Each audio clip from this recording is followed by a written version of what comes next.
ओम नमः शिवाय। पितृदोष।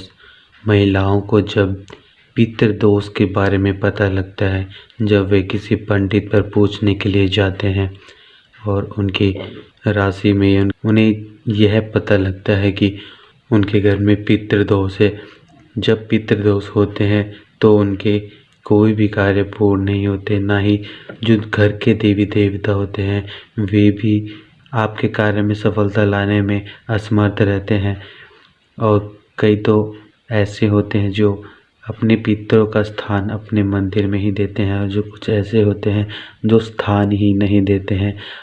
जब तक आप पितरों का भोजन नहीं निकालेंगे, पितरों की सेवा नहीं करेंगे, पितरों का स्थान नहीं देंगे, तब आपके घर में ऐसे ही बीमारियां चलती रहेंगी, ऐसे ही आपके कार्य रुके रहेंगे, किसी भी कार्य में आपको सफलता नहीं मिलेगी।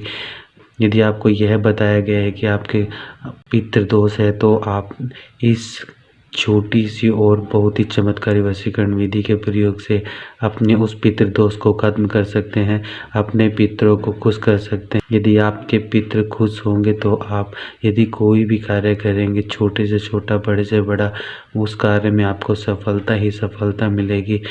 पितरों के खुश होने से आपके घर में सुख शांति बनी रहेगी और आपके परिवार में जो व्यक्ति बीमार रहते थे वे कभी भी बीमार नहीं पड़ेंगे।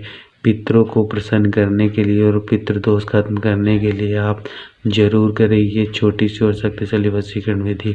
आपने इस वशीकरण विधि में क्या करना है, जो भी इस लाइव को देख रहे हैं पहले लाइव को ज़्यादा से ज़्यादा शेयर करें, लाइक करें। और यदि आप किसी भी समस्या के बारे में जानकारी लेना चाहते हैं तो आप हमसे लाइव चैट में पूछ सकते हैं। छोटी सी विधि और बहुत बड़ा चमत्कार। आपने इस वशीकरण विधि को पूर्ण करने के लिए आपको जो आपके घर में जिसमें आप पानी रखते हैं, चाहे घड़ा हो चाहे पतीला, जो जिसमें भी आप पानी रखते हैं पीने का, और आपको चाहिए थोड़े से चावल। इस प्रकार से आपने थोड़े से चावल लेने हैं। जो आप चावल घर में प्रयोग करते हैं वो चावल आपने ले लेना है, केवल एक चावल का दाना। इस प्रकार से, और चावल बिल्कुल साबुत होना चाहिए, टूटा हुआ चावल नहीं होना चाहिए, जो बिल्कुल साबुत चावल होता है। इस प्रकार से साबुत चावल लेना है। और यदि इस वशीकरण विधि को महिला कर रही है तो वे अपने लेफ्ट हैंड में पकड़े, और यदि पुरुष कर रहे हैं तो वे अपने राइट हैंड में इस चावल के दानों को इस प्रकार से रखें।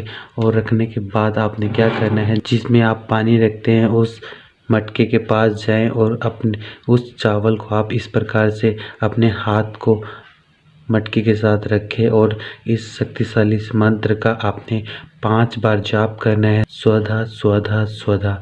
आपने इस प्रकार से 5 बार आपने इस मंत्र का जाप करना है। और मंत्र जाप करने के बाद आपने जो आपके घर के नज़दीक या आपके घर में शिवलिंग हो वहाँ पर जाएं, और वहाँ पर जाकर आपने इस चावल को उस शिवलिंग पर चढ़ा दे। महादेव का नाम लेते हुए, सिमरन करते हुए आप इस एक चावल के दाने को आप शिवलिंग पर चढ़ा दे। इसके बाद आपके जो भी पितृ दोष होंगे, जो भी आपके पितृ आपसे नाराज होंगे, वो पितृ आपसे प्रसन्न होंगे। आपने इस वशीकरण को किसी भी दिन कर सकते हैं, किसी भी समय कर सकते हैं। जिन महिलाओं को मासिक धर्म की समस्या हो वे महिलाएं इस वशीकरण विधि को ना करें। जब तक आप अच्छे से स्वस्थ नहीं हो जाते तब तक आपने इस वशीकरण विधि का प्रयोग नहीं करना है। जब आप अच्छे से स्वस्थ हो जाएं उसके बाद आप इस वशीकरण विधि का प्रयोग करें। जितना हो सके ज़्यादा से ज़्यादा शेयर करें, लाइक करें। और यदि आप किसी भी समस्या के बारे में जानकारी लेना चाहते हैं तो आप हमसे लाइव चैट में पूछ सकते हैं, या आप हमें इंस्टाग्राम आईडी पर डीएम करें। जो भी आपकी समस्या होगी, उन समस्या से संबंधित जो भी सरल से सरल वशीकरण विधि होंगे वे सभी आपको जरूर बताई जाएंगी।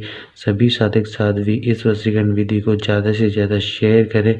बहुत छोटी सी विधि और बहुत बड़ा चमत्कार। जो भी अपने पितरों को प्रसन्न करना चाहते हैं उन पितरों के लिए आप इस छोटी सी वशीकरण विधि को जरूर करें और सभी को शेयर जरूर करें। ओम नमः शिवाय। ओम नमः शिवाय। पितृदोष।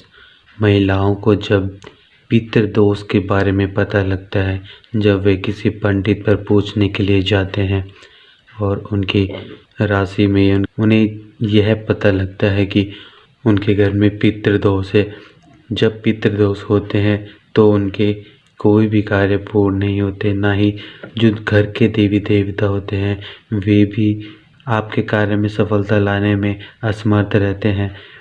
और कई तो ऐसे होते हैं जो अपने पितरों का स्थान अपने मंदिर में ही देते हैं, और जो कुछ ऐसे होते हैं जो स्थान ही नहीं देते हैं। जब तक आप पितरों का भोजन नहीं निकालेंगे, पितरों की सेवा नहीं करेंगे, पितरों का स्थान नहीं देंगे, तब आपके घर में ऐसे ही बीमारियां चलती रहेंगी, ऐसे ही आपके कार्य रुके रहेंगे, किसी भी कार्य में आपको सफलता नहीं मिलेगी।